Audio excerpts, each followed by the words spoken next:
Welcome to Learners Valley. Class 9 हम algebraic factorisation कर रहे हैं और फैक्टराइजेशन के 3 मेथड किए हमने। टेकिंग कॉमन या कॉमन फैक्टर्स, फिर हमने ग्रुपिंग और टेकिंग कॉमन देखा, फिर उसके बाद में middle term parts, grouping and taking common. ये एक्चुअल में हम 3 मेथड्स थे। ये 3 मेथड हमने सीखे, इसकी प्रैक्टिस एक्सरसाइजेज भी की। फिर हमने पहला फार्मूला देखा, जिसे मैंने कहा ये क्वीन फार्मूला है अलजेब्रा का। जैसे कि चेस में क्वीन होती है, इस तरह से ये फार्मूला है। ये हर जगह काम आ सकता है, कहीं भी इसकी जरूरत पड़ सकती है। मैंने आप लोगों को चैलेंजिंग जो एक्सरसाइज दी थी उसके अंदर से मैंने 2 सवाल निकाले। शायद ये आपको करने में मुश्किल हो, लेकिन एक्सरसाइज में जो क्वेश्चंस हैं वो इतने तरतीब के साथ हैं, ग्रेजुअल उनमें प्रोग्रेशन है कि आपको मुश्किल नहीं होगी। मैं वो 2 सवाल आपको करके बता रहा हूँ। ये फॉर्मूले का इस्तेमाल है। देखिए,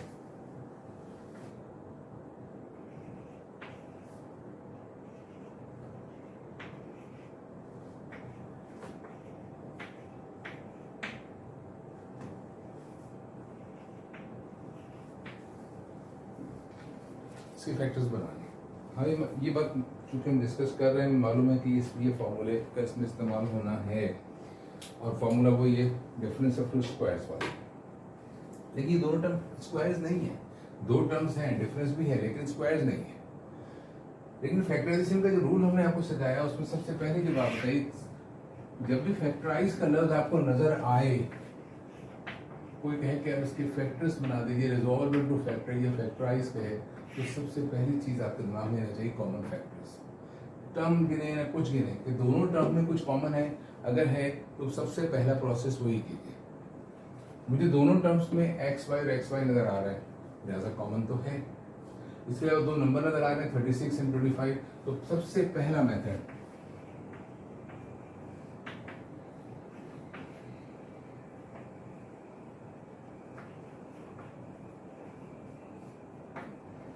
कॉमन फैक्टर। तो मैं वही प्रोसेस करने जा रहा हूँ।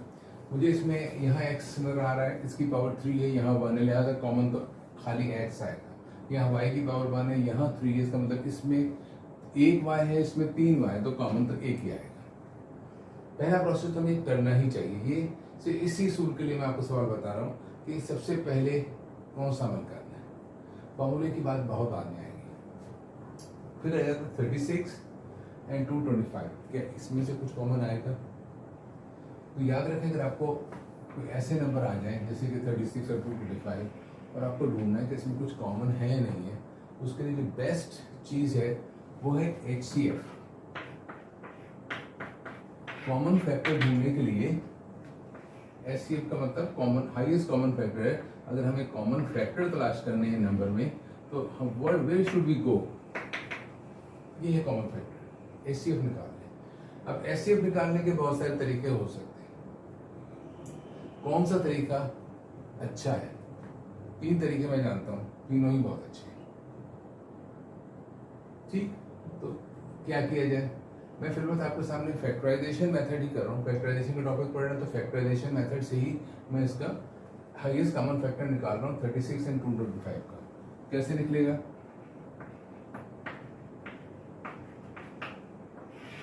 मैं दोनों के अलग अलग फैक्टर्स बनाने के बजाय एक साथ फैक्टर्स बना रहा हूँ, तो एक तरह से चौथा तरीका हो जाता है फैक्टराइजेशन। इसमें हम वो नंबर चूज करेंगे जिससे दोनों डिवाइड हो, लाइक एलसीएम कह लें, ठीक है। लेकिन हम इसमें उस वक्त तक डिवाइड करेंगे जब तक कि दोनों डिवाइड हो रहे हैं। मुझे दोनों 3 से डिवाइड होते हुए नजर आ रहे हैं। इसका सम भी 9 है, इसका सम भी 9 है।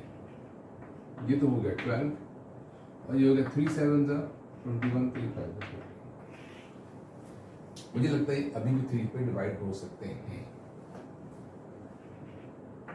3 4 12, 3 2 6 एंड 3 5। अब 4 और 25 जो है, इसमें से कुछ भी ऐसा नहीं है जो दोनों को डिवाइड कर सके, तो लिहाजा ये आपके HCF है। क्या है HCF? 3 times 3 is equal to 9। लिहाजा मुझे पता चल गया इस प्रोसेस से। ये प्रोसेस आपने हर मर्तबा करना नहीं है। मैं आपको क्यों दिखा रहा हूँ? ये आपके थॉट प्रोसेस के लिए, ये आपकी डायरेक्शन सेट करने के लिए आपको सोचना क्या है। तो इन दोनों का HCF है 9, ठीक। लिहाजा हमें क्या कॉमन लेना है इनमें? 9।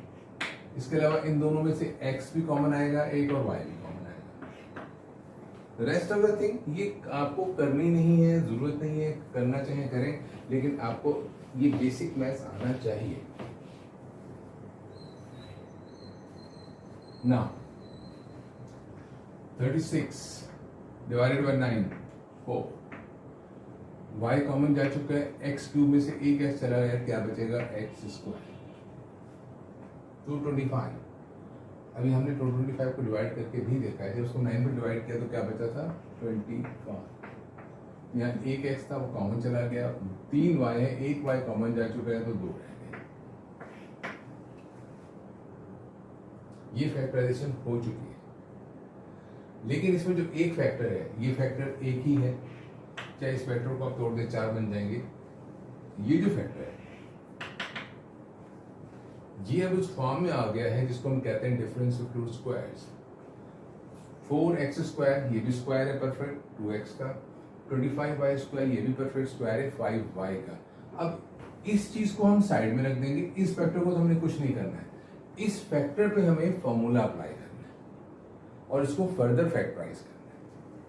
अब इस फैक्टर को जिसे हमने साइड में रखना है तो उसे क्या करेंगे, उठा के अलग टेबल पर तो नहीं रख देंगे ना, उसके लिए हमें क्या करना पड़ेगा, एक एक्स्ट्रा ब्रैकेट इंट्रोड्यूस करना पड़ेगा ताकि ये साइड में रहना हो जाए। अब हम सारा प्रोसेस इन ब्रैकेट्स के अंदर करने वाले हैं, जो कि ये है 4x स्क्वायर 5, इस पर हम ये a square minus b square बन गया, फॉर्मूला आप चाहें तो आप लिख सकते हैं, which I hope you should know.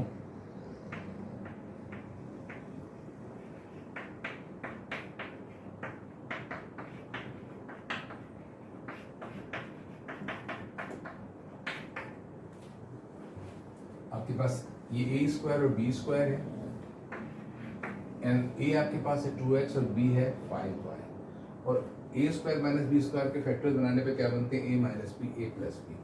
तो ये चीज क्या बनेगी, ये जो फैक्टर है इसको एज इट इज हम कैरी करेंगे, ये जो चीज है ये बनेगी a माइनस बी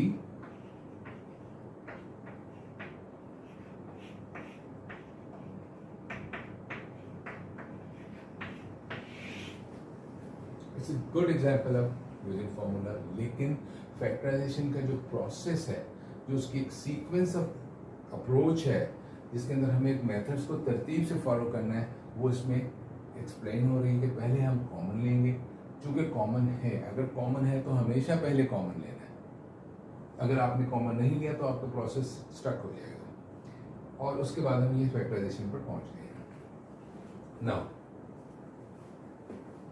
अब इस फॉर्मूले का आपकी किताब में चूंकि इसके बहुत कम सवाल दिए, अब मैं आपकी किताब की एक्सरसाइज कराने वाला हूँ, लेकिन मैं चाह रहा हूँ कि मैंने जो आपकी चैलेंजिंग एक्सरसाइज दी है आप उसको पूरा जरूर कीजिए, उससे आप लोगों का प्रैक्टिस होगी और आप लोगों का जहन खुलेगा कि ये बड़ी इंपॉर्टेंट बात है, इस फॉर्मूले का इस्तेमाल क्या है। देखिए इस फॉर्मूले का एक इस्तेमाल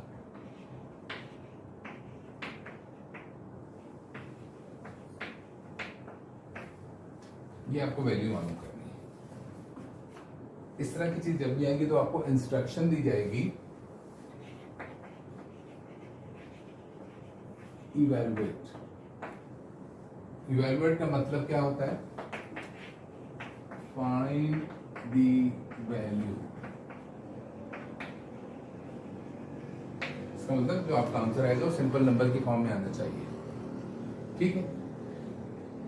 जरा इसकी जो कैलकुलेशन हमें करनी है उसका अंदाजा लगाइए कि कैलकुलेशन कैसी होगी, जस्ट एन आइडिया, करेंगे नहीं। आपको करना है 225 को 225 से मल्टीप्लाई करना है, मैं नहीं करूंगा इसको। फिर आपने 215 को 215 से मल्टीप्लाई करना है, जो भी आंसर आएगा। फिर आपने इस आंसर को, सपोज कि इसका आंसर आ रहा है x x x x, और उसके मैं अंदाजे से बता रहा हूँ 5-6 डिजिट्स आएंगे, 1 2 3, और इसके आंसर को मैं कहता हूँ सपोज y y, कम से कम 5 डिजिट्स होंगे। फिर आपने इन में से x x x x x जो ये पहले वाले का आपके पास स्क्वायर है, इसमें से आपने इसको माइनस करना है, फिर आपके पास ये रिजल्ट आएगा जो आपका रिक्वायर्ड आंसर है। ये है प्रोसेस। जो कि ये करने को कह रहा है आपको। किया जा सकता है, मैं समझता हूँ क्लास 4 के बच्चे को भी कर लेना चाहिए, क्लास 5 के बच्चे को कर लेना चाहिए। 225 को 225 से मल्टीप्लाई करना कोई इशू नहीं है, ठीक है। 215 को 215 से मल्टीप्लाई करना, 5 से बड़ा टेबल आपको यूज नहीं करना है, लेकिन आपको 3 टाइम्स इसको मल्टीप्लाई करना है, 3 टाइम्स इसको मल्टीप्लाई करना है, फिर ऐड करना है, एंड देन फिर उनके रिजल्ट्स को सब्ट्रैक्ट करना है, तब इसकी वैल्यू आपको मालूम होगी। सो प्रॉब्लम ये है कि हम क्या हम नई चीज सीखने जा रहे हैं, जो क्लास 4 का मैथ्स है, हम कोई नई चीज नहीं सीखने जा रहे, हम चीजों को सिंप्लीफाई करना चाह रहे हैं, आसान बनाना। कि जो नई टेक्निक हमने सीखी है, जो फॉर्मूला जो हमने सीखा है, वो फॉर्मूला हमारी जिंदगी की, हमारे मैथ्स को कहते हैं। देखें, हर चीज जो आप मैथ्स में सीखते हैं वो आपकी जिंदगी में काम नहीं आएगी, ये याद रखिए। ये सवाल नहीं करना चाहिए बच्चे को कि इसका फायदा क्या है। जो भी चीज हम सीखते हैं वो हमें मैथ्स में ही कहीं ना कहीं फायदा देती है, और अल्टीमेटली हम मैथ्स की चीजों को सीख कर मैथ्स में अप्लाई करते जाते हैं, और इन द एंड कोई ऐसी जगह आती है जहां हम उसे जिंदगी में लेकर जाते हैं। तो हर चीज एज इट इज जिंदगी में नहीं आती है। अब क्या करें? ये तरीका यकीनन जो कि कर सकते हैं, पॉसिबल है, हम नहीं करें, बहुत लंबा है। और लंबे के अलावा ये वो मेथड है जो क्लास 4 का बच्चा भी कर सकता है, तो ये 9th में करने की हमें क्या जरूरत है? हम क्या चाह रहे हैं कि ये इसमें स्क्वायर लगा हुआ, लिहाजा ये टर्म भी स्क्वायर है और ये टर्म भी स्क्वायर है। अगर हम किसी तरह से इसके ऊपर इस फॉर्मूले को अप्लाई करने का सोचें और हमें कैसे फायदेमंद होगा, तो इसका रिजल्ट आता है a minus B into A plus B. So ये कैसे अप्लाई होगा? ये तो पता चल रहा है a का स्क्वायर है और ये b का स्क्वायर है। क्या ये हमारे लिए आसानी पैदा करेगा?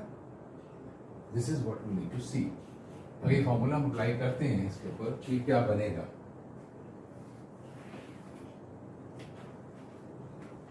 ये हो जाएगा 225 माइनस 215, और ये हो जाएगा 225 प्लस 215।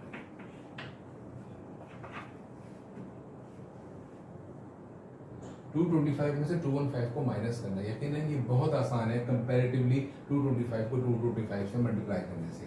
तो 225 और 215 में से जो डिफरेंस है वो क्या है? 10।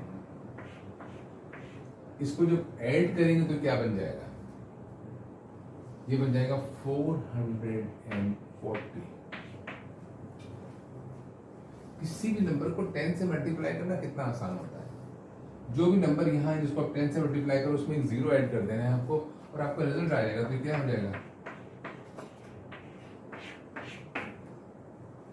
कितना आपको जहन का आपने इस्तेमाल करना पड़ा, कितना मैथमेटिकल स्किल्स यूज करनी पड़ी, सिवाय इस फॉर्मूले के आपने कुछ नहीं किया। Calculation are so simple. लेकिन इस तरह के सवाल इससे कॉम्प्लिकेटेड भी हो सकते हैं। तो मैं 2 एग्जांपल आपके सामने भी और करूंगा जो इसी तरह से इस फॉर्मूले का इस्तेमाल आपको बताएंगे। मिसाल के तौर पे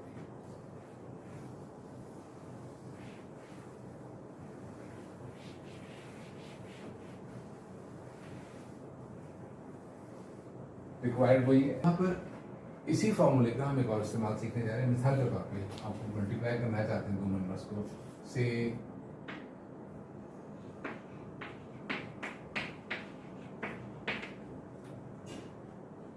दो डिफरेंट नंबर्स को मल्टीप्लाई करने के लिए भी ये वाला फॉर्मूला इस्तेमाल हो सकता है। अब ये कैसे होगा? फॉर्मूला कौन सा है? वही वाला formula of difference of 2 square वाला, a square minus b square is equal to a minus b into a plus b. Now, वही फॉर्मूला कैसे बनेगा? क्योंकि ये फॉर्मूला है डिफरेंस ऑफ 2 स्क्वायर्स का, या तो डिफरेंस ही नहीं है। फिर हम क्या करेंगे? तो देखिए, हमें करना है मल्टीप्लाई, हमें फैक्टराइज नहीं करना, इवैल्यूएट करना है। लेकिन इवैल्यूएट करने के लिए यहाँ पे जो चीज़ हमारे पास है वो मल्टीप्लाई होगी। इसका मतलब ये चीज़ जो है वो इस शक्ल में नहीं होगी, ये चीज़ इस शक्ल में होगी, और हमें आंसर इस शक्ल में लाना होगा। अब हम उस चीज़ को देखते हैं कैसे करते हैं। उसके लिए करना चाहिए कि इन दोनों नंबर्स का डिफरेंस मालूम कीजिए। 105 बड़ा नंबर है, इसमें जो छोटे नंबर यानी 95 को माइनस करेंगे तो क्या बचेगा? 10। फिर आप इसको हाफ कीजिए, जो डिफरेंस आपके पास है इसको हाफ कीजिए, सो 10/2 इज इक्वल टू 5। ये है पी नंबर। ये नंबर हमारे इस सवाल को इस फॉर्मूले की शक्ल में लेकर आएगा। कैसे लेकर आएगा कि इसमें बड़ा नंबर 105 है। अगर आप देखें 105 में से 5 को माइनस कर दें, क्या बचेगा 100। छोटा नंबर हमारे पास 95 है, 95 में अगर हम 5 को ऐड कर दें तो क्या आएगा 100। ये है इस नंबर की खूबसूरती। तो हम क्या कर रहे हैं, इसको भी 100 बना देंगे, इसको भी 100 बना देंगे, क्या होगा 100। लेकिन ये 100 से एक्चुअली बड़ा था। कितना बड़ा था 5। और ये इसको भी 100 बनाएंगे, लेकिन ये एक्चुअली 100 से छोटा था। इसका मतलब हमें इसमें से 5 ही माइनस करना है। अब देखिए फॉर्मूले की शक्ल आ गई, a plus b a minus b. अब यही वाला फॉर्मूला काम करेगा, लेकिन ये फॉर्मूले की डायरेक्शन चेंज हो गई। ये फॉर्मूला अब फैक्टराइज करने के लिए इस तरफ जाते हैं तो फैक्टर्स बनते हैं। हमें फैक्टर्स नहीं बनाने, हमें मल्टीप्लाई करना है। तो we have to go this way. ये होगा टू फाइंड द प्रोडक्ट। हमें यहाँ प्रोडक्ट ही निकालनी थी। हमने जरा नंबर्स को इस तरह अरेंज कर दिया कि हम फॉर्मूला इस्तेमाल कर सकें। अब आपके पास a क्या है 100, b क्या है 5। This is a plus b and a minus b. और हमारा प्रोडक्ट क्या आने जा रहा है a square minus b square. तो क्या होगा a square minus b square. 100 का स्क्वायर बहुत आसान, सिर्फ 1 का स्क्वायर लेंगे 1 आएगा। जितने भी जीरो हैं डबल कर देंगे, 2 जीरो हैं यहाँ पे, लिहाजा कितने हो जाएंगे 5 का स्क्वायर 25। मैं समझता हूँ ये वो मैथ्स है जो कि क्लास 2 का बच्चा भी आपको बता देगा।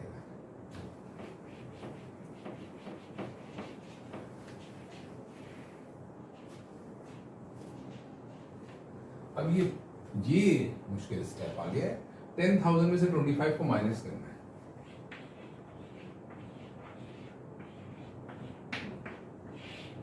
वन कैरी क्या यहाँ यहाँ यहाँ यहाँ बना गया। यहाँ क्या रह गया 9, यहाँ रह गया 9, यहाँ रह गया 9, ये 1 खत्म हो गया। 10 में से निकला 5 बचा 5, 9 में से निकला 2 बचा 7, यहाँ 9 में से निकला 0, यहाँ 0 है 9 9। तो रिजल्ट क्या आया 9 9 7। अगर आप 105 को 95 से मल्टीप्लाई करेंगे यहाँ से आएगा। हमें डायरेक्टली इनको मल्टीप्लाई नहीं किया। कोई शख्स सोच सकता है ये तो प्रोसेस ज़्यादा लंबा है, हो सकता है अगर आप मल्टीप्लाई करें तो इससे कम टाइम में इसको कर लें। लेकिन मसला इस वक्त टाइम का और महज आंसर लाने का नहीं है। जो लोग मैथ्स के अंदर सिर्फ इस चीज़ में इंटरेस्टेड है कि आंसर आ जाए, उन्हें मैथ्स नहीं पढ़ना चाहिए। Maths is not getting the answer. Maths है उस प्रोसेस को समझना, अपने जहन को फास्ट करना, शार्प करना कि हम उस प्रोसेस से कुछ सीखें और उसको आगे मुख्तलिफ प्रॉब्लम में इस्तेमाल कर सकें। ओके, सो ये डिफरेंस ऑफ टू स्क्वायर्स के इस्तेमाल हैं।